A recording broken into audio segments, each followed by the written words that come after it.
Kabilang ngayon sa inimbestigahan ng pulisya ang anggulong away politika at isyu sa droga kaugnay sa pamamaril sa NAIA Terminal 3 noong Biyernes na ikinasawi ni Labangan Zamboanga del Sur Mayor Ukol Talumpa. Pinag-aaralan din ng mga otoridad ang mga naunang pagtatangka sa buhay ng alkalde. Balitang natin ni JP Soriano.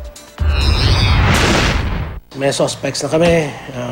We have identity. Ito ang kampanting pahayag ng pulisya tungkol sa pamamaril sa NAIA Terminal 3. Di pa pwedeng pangalanan ang mga sospek, pero may teorya na raw sila sa posibleng naging galaw ng mga ito. Yung gunman natin ay galing doon sa probinsya nila, ay nauna lamang dito sa Metro Manila. Yung timing kasi, yung, obvious parang napag-aralan that yung escorts niya by that time wala pa sa kanila yung firearms at nire-retrieve pa lang nila yung firearms nila. Iniisa-isa na raw nila ang flight manifest para matukoy kung sino ang mga bumiyahe noong araw ng pamamaril.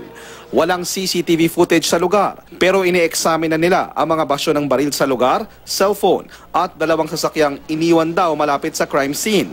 Nakatutok din sila sa salaysay ng mga witness para makabuo ng artist sketch ng mga suspect. Kahit wala pang direktang koneksyon sa ambush na NAIA, pinag-aaralan na rin ng pulisya ang dalawang nakaraang pagkatangka sa buhay ni Mayor Talumpa. Nagsampa kasi dati ng kaso ang alkalde kaugnay nito.